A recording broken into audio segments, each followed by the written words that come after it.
I've had a 9mm on my hip for more years than I can even remember.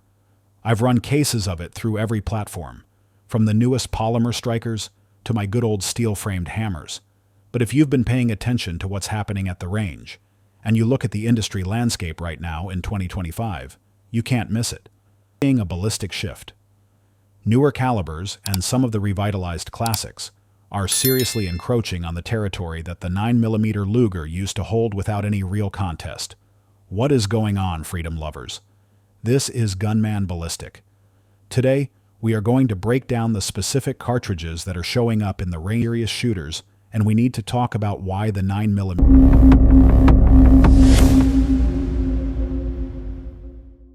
Number 5. The .458 Winchester Magnum. Coming in at number 5, we've got a round that is legendary in the safari world, but utterly ridiculous for your average deer camp. The .458 Winchester Magnum. Now, don't get me wrong. If you're staring down a charging Cape buffalo or a massive elephant in the thick scrub brush of Zimbabwe, this is the medicine you need. It's phenomenal. But for hunting elk in the high country of Colorado, this thing is essentially a shoulder-fired artillery cannon. This massive cartridge is pushing muzzle energies north of 5,000 foot-pounds. For most shooters, that level of recoil isn't just uncomfortable. It induces a massive flinch reflex that absolutely destroys your accuracy when you have to take a critical shot. Let's talk about the economics of this beast. You're looking at premium factory loads costing between $5 and $10 every single time you pull the trigger. That makes genuine practice at the range financially painful, and that means most folks won't train enough to properly handle that kind of kick. Then there's the platform itself. Rifles chambered in .458 typically weigh in at a hefty 9 to 11 pounds just to help soak up that brutal recoil. Lugging an 11-pound rifle up a mountain ridge is a quick way to turn a fun hunt into a miserable rucksack march. Ballistically, it's like throwing a brick. It has a true rainbow trajectory that seriously limits your effective range to about 200 yards, maybe a little more if you are good. It is simply monumental overkill for anything walking on North American soil. Unless you are booking a ticket to hunt genuine dangerous game in Africa, just leave the .458 at home. Number 4. The 6mm Remington. At number 4, we have a cartridge that is rapidly fading into the history books, and honestly, for good reason, the 6mm Remington. Back in the day, this was heavily pitched as a dual-purpose round for varmints and deer, but in the modern era, it's suffering from a serious identity crisis. The biggest issue here is the twist rate and the bullet weight limitations. It typically runs light bullets, anywhere from 55 to 100 grains. While that is lightning fast and devastating for prairie dogs, it seriously lacks the sectional density and mass required to ethically anchor a large mule deer or an elk. Muzzle velocity starts out impressive, around 3,100 feet per second. But because those bullets are so light, they shed energy fast past 300 yards. The wind drift on these light projectiles is also a nightmare compared to modern high ballistic coefficient options.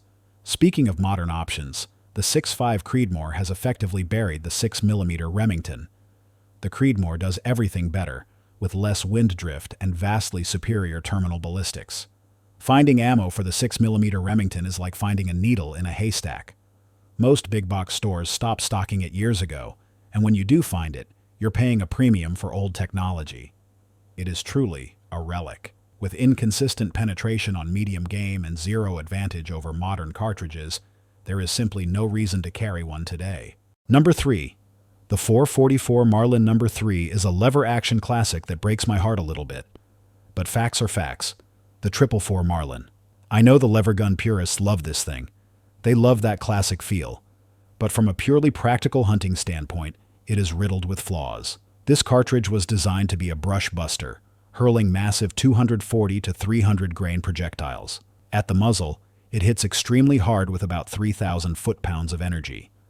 But the moment that bullet leaves the barrel, it starts dropping like a stone. Beyond 150 yards, the trajectory is so steep that if your range estimation is off by just a few yards, you're going to miss clean or, worse, wound the animal. The recoil is another surprise factor. It is sharp and stout, often catching shooters off guard who are used to milder lever gun loads, like the .30-30 Winchester. But the real nail in the coffin is the logistics. major ammunition manufacturers rarely prioritize the 444. You're often forced to rely on expensive boutique ammo makers just to feed the gun. The rifles themselves are reliable, but they're heavy, usually pushing over 8 pounds. When you compare this to the 4570 Government, which has better ammo availability and modern loads that can handle anything from deer to a charging grizzly, the 444 just doesn't make sense anymore. It is loud, it limits your range, and it is a pain to source ammo for. It is a niche round that has been outclassed in the modern world. Number 2. The 300 Remington Ultra Magnum. Coming in at number 2 is the very definition of too much of a good thing. The 300 Remington Ultra Magnum, or RUM. This cartridge promises laser-flat trajectories and absolutely devastating power. We're talking velocities over 3,200 feet per second and energy levels nearing 4,000 foot-pounds. It sounds great on paper for long-range hunting, but in reality, the trade-offs are severe. The recoil on a light hunting rifle chambered in 300 RUM is vicious. It is often compared to the legendary 338 Lapua.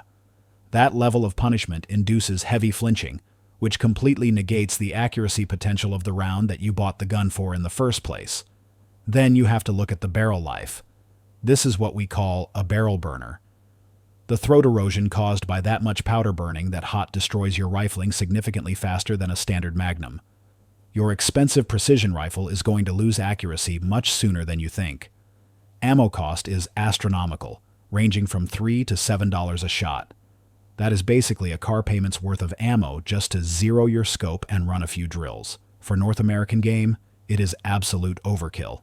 A standard 30-06 or 300 Win Mag will cleanly drop any animal on this continent without the abusive recoil or the insane cost. Unless you are taking true 1,000-yard shots on specialized hunts, the 300 RUM is just an expensive way to bruise your shoulder.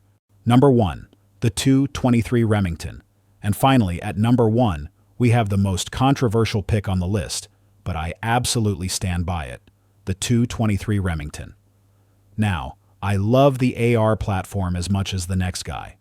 For tactical applications, home defense, and varmint control, the 223 is king. It's affordable. It's ubiquitous. But for deer-sized game, it is a poor choice.